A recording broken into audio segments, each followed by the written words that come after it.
Oh, you can read this back. Hey world, welcome back to Body Talk with Gigi and Melody Marie, where it's all about the body and we love to talk. Okay, you guys, we're going to jump right in here, but before we do, make sure y'all follow us at Body Talk Media on all of your social media outlets. That's going to be Instagram, social media. Catch the replay on YouTube, also Twitter, Facebook, Body Talk Media. Yes, go follow us. Love our Instagram. So as you guys can see, we have someone sitting in between us. Okay, yes. We are excited about this guest. Gigi, why don't you introduce who we have today on Body Talk? Look, this gentleman sitting next to us, he really doesn't need much introduction. He's an international DJ, right? International DJ. He is had collaborations with the greats in the music industry. The greats. We're talking Jermaine Dupri. Okay. We're talking Bow Wow. Okay. We're talking Ludacris. Okay. We're talking like The Brat, which is one of his favorites. Yeah. I mean, I could literally continue to go on and on, but let me just give you my personal spin. I've been in the ATO for about 5 years, and all I can really remember is the last 2-3 years. I listen to him a lot. This is how I know this man She's right here. a super fan now. I ain't trying to say I'm a super fan. Well, I am a super fan. But let me tell you, I like to be in the gym by myself in the evenings, afternoons, and this is who I listen to. All right. His mixes, y'all know, I think I can dance and sing, but I can't. But he makes me think I'm a superstar. This is why I think I got rhythm, because of Mr. DJ Nabs himself. So let's just give him a warm welcome. All right? Thank you for being here with us, sir. I appreciate him because he brings, he make us old schoolers feel like, you know what? We still got a little step in our step. Oh, no, I like having a step in my step. Yeah, sure. So thank you, sir, for coming. We appreciate you. That's my pleasure. You know, Melody and I have known each other a long time. Right. Yeah. And you and I got to know each other through social media. Through social media, crazy, exactly. Right? Yeah. That's how crazy social media is. It connects you to people that you thought you would never be connected with. I love it. And we actually realized the other day that we hadn't met in person, but that was crazy. Yeah, and we didn't realize that. And I was like, oh yeah, we actually had met in person. And we get so used to reposting each other and commenting on each other's page and stuff. And I listen to you and I see you, and he has made me miss so many exits. Going home, I had to stop and pull over and just have a moment, because I'm just singing and dancing and I'm doing all this stuff listening to him. You being your own personal rock star in the car? I be my own little personal rock star. And then I have to and then I'm I'll stop and then I'll read, do some video, and then I'm that darn DJ Nabs I done missed 4 exits. Hey, and I'm texting, not texting, driving. I pulled over and I'm mad like this, but then I'm yeah. You mad? Like the mad DJ? Like the mad DJ. That's probably why you got that name, right? Kind of, yeah. Tell us a little bit about your story, how you got into becoming a DJ. Who are you? Yeah, let the world know. Well, originally, I am from Durham, North Carolina. Okay. And I was 10 years old when the first rap record came out. Wow. So I like to say, telling their age. I don't even care. People have to got the calculator. Add it up. 1979. And 1979. I started DJing about 5 years later, so I was in the 10th grade. Okay. And house parties, that kind of thing. Yeah, the normal way. Mixtapes, house parties for $50. I remember the mixtapes. Yes, physical mixtapes, cassettes. Yeah. And then a lot of people are going to know this, but they're not going to know it at the same time. LL Cool J came out with a record called I Need Love. I Need Love. Who doesn't know that? But there's a female artist who did an answer record to that. And it was called I Need Love. I Need Love Now, but love spelled with 2 L's. So I need LL. Okay, that was cute. She's from Durham. Her name is Charlene. Her name is Frosty. So I was her DJ. Okay. So we were really young, but we were doing shows with Jazz Jeff and the Fresh Prince and all that. So that was my first actual taste of being in the business. And not long after that, she decided that she wanted to go to college. So she only put that one single out, and that single was on Tommy Boy Records. I remember Tommy Boy Records. Tommy Boy Records was a big deal. That was a big deal. That's Queen Latifah. That's Africa Bambaataa. I mean, Queen Rock was on Tommy Boy. Naughty by Nature. So that was a big deal. Wow. But she was done with it. So a couple years later. That's like royalty. Yeah, and a couple years later, I moved to Atlanta. Okay. So that was '88 when I moved here. So. And then what happened when you moved to Atlanta? Oh, You came here, you know, you was gonna keep going DJing. then. Yeah, we want to hear your story. That was like, those were the seeds. Like when Yeah. you were in Durham, you planted the seeds. Sure. So when you came to Atlanta, you already had the taste, you planted the seeds. What happened then? It took about 4 years, a few months to catch my Because you break. moved here and you started college. Well, I moved here and I worked at Amco gas station. Okay. Then I went to college. All right. Pumping gas. I went to pumping gas. I was selling gas over there on Buford Highway. Okay. And you know, and trying to get my DJing on and giving Right. mixtapes to people who come Right. into the store. And eventually I went ahead and went to Morris Brown and Okay. enrolled. I also joined the National Guard, played saxophone Okay. in the Army National Guard band for like 4 Play years now. saxophone. Well, I played saxophone since the 6th grade. I mean, I've always been a musician. Because, you know, I was wondering, that was going to be one of my questions. What was the difference? Why becoming a DJ instead of playing an instrument? Because to be a DJ, you still have to have musical talent and ability. Well, you would I hope so, feel. but some people don't. Yeah, you would hope I that was that's thinking, what they do. that's what I Right. said. Well, I that said, was I definitely think- my path. Okay. You know, so I definitely started playing in the 6th grade. Okay. I played junior high, high school. I became a drum major. Okay. I played in North Carolina Central's marching band. Then I moved to Atlanta. So I kind of was talking about the music side, but the school side, I always had an instrument in my But hand. that's good information because a lot Right. of people don't know that about you. Right. They just know you as DJing. So Right. you always had a music background. Yeah, definitely. And you And know, I think that's important. and when you're in the military band, you play, just to put it out there, you play jazz, you play, high school and college too, but in the military, it was kind of like a job. I mean, it is your job. right. You know, your job is to play.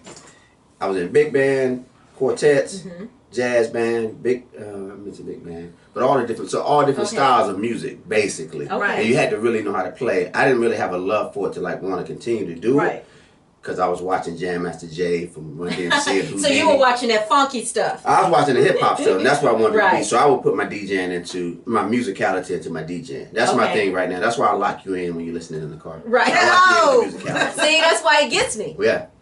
So, but to get back to kind of my break in Atlanta, Speech and I from Arrested Development were friends. And Speech was in a group called Secret Society before Arrested Development. Right. Okay. And I did a remix to Tennessee, which was Arrested Development's first single. Right. And small world that it is, Michael Malden, who's Jermaine Dupri's father, managed Crisscross. And of course he managed Jermaine, and he managed Arrested Development. So when I did that remix to Tennessee, I had to see Mike Malden to get my check.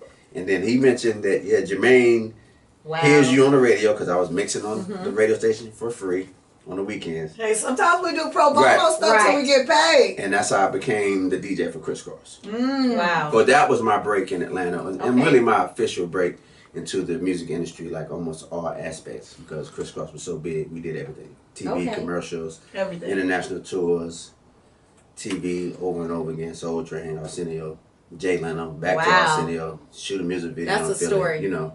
So I got a quick question for Yeah. you. You know, you always hear about DJs breaking records, you Yeah. know, especially in Atlanta. Yeah. Have you ever found yourself being one of those DJs to break a record? You know, because everybody's going to the DJ to break the record. I think breaking records for a DJ is like sweating if you work out. Like, it's not something I ever said, oh, I break records or I break records. I think when you're a DJ and you really love to do it, you find a new song or a new track or a remix, your thing is to let somebody hear it. Right. Yeah. So you're breaking it by default. If you're sharing it with somebody, or I'm always playing, you know, when I first heard A. Marie, Just One Thing, it really was a demo version because it didn't even have all the instrumentation in it.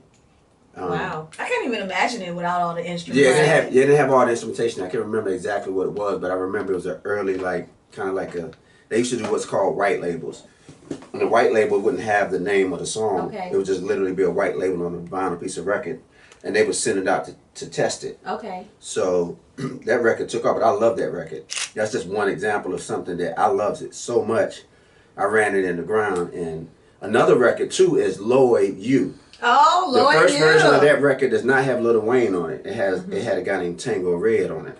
Oh, I remember Tango Red. Right, Jerry Clark's artist. Yes, Right. Jerry Clark's So artist. that record Big finally shout out to took off. JC. Yeah, big shout out to big J Clark. But anyway, to answer that though, I just think when you love DJing, I mean, you know, people want to sell and market that, and that's cool. Right. DJs want you to come and see them and get them money to break a record, but lots of times I think too they just playing whatever, and if it sticks and it hits, then they say, "Oh yeah, I broke that." But it takes everybody to break a record. I don't believe it. No, I'm gonna break the record. I like that. I like that. It takes everybody. Yeah, That's nice.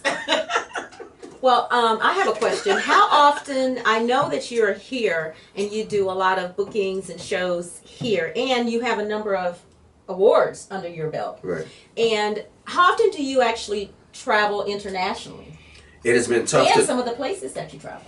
Yeah, so it's been tough to travel because when you take a radio job, it's 6 days a week, and you have a local responsibility, honestly, to the community that you're serving. Yeah, when you know, I'm driving, and people don't look at it like I'm that, in the but gym. it is what it is, right? You can't, you know, we have to meet. I can't just play records on the radio and just go home. I have to be out. I have to meet people. I have to promote the station, especially Boom 102.9. It's a new station, but Boom 102.9 is a classic hip hop station. For those that don't know, I've been there 2 years, and the station has been in existence 2 years and a few months. But it's part of Radio 1, which I've been at that company 3 different times. Okay. So it's the same, you know, kind of company. So my first time was in '96 when Atlanta got its first rap station. So this is the same exact company. Okay. So anyway, the thing about the traveling is you can't travel and be on local radio at the same time. So the last 2 years has been very limited. As far as the places I've been, in 2009 I put a DVD out called Diary of a Mad DJ. And I've collected a lot of documentation over the years in my journey. And I put a little DVD out to kind of tease my full documentary that I want to do. So in that DVD, I put a tribute to Michael Jackson. Wow. Because Mike had died that year, and you know, Mike was huge, and that Michael Jackson Dangerous tour was our first tour, and so I did a tribute to Michael Jackson, put it on the DVD, where it went viral in the sense of promoters overseas wanted to book the DJ that toured with Michael Jackson. So because he's so, I mean, he's huge everywhere, but overseas, he's just a well, he's an icon globally. Yes.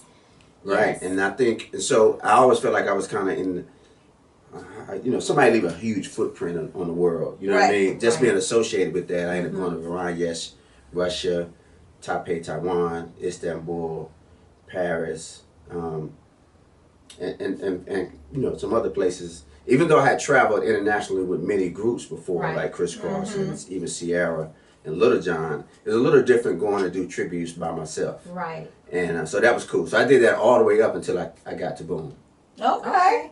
Nice. So I would imagine, though, in doing that and the tribute that you did, making that diary and then having that focus on Michael, that it was, the other experiences were also special, like with Sierra and Little John. Sure. But because that was kind of like your baby, right. that was probably just like so memorable. You know, when you put it, and you was out there by yourself for a change, not behind somebody. Exactly. I mean, it was you. Exactly. It was your moment. Right. You said exactly. What does that mean? What does that mean? Because, you know, there's nothing wrong. You know, people get used, the artists included, they get used to the DJ being in the back, and they don't understand it. We are the lifeblood. The lifeline. We have the longevity. I mean, if I tell you that I've been working 30 plus years, it's not, I've been calling myself DJ Nabs 30 plus years. I have been working 30 plus years. I don't need a record. I don't need a radio station. I don't need an artist to work somewhere, because DJs are self-contained units, really. But we can go support the artists all day, and lots of times artists come and go. Yeah, the DJ is like this, is like so that's why I say it. So when to get an opportunity to do something based on something I created, which was my DVD, was amazing. Can I curse? Yeah. I want to use a word. I want to put an explanation point on that. Before Nabs start cursing on Body Talk with Gigi and Melody Marie, we are going to take a quick break. Don't you guys go anywhere. We have got the Mad DJ in the lab with Body Talk. He mad too. Yeah, he mad. He's about to curse. We'll be right back.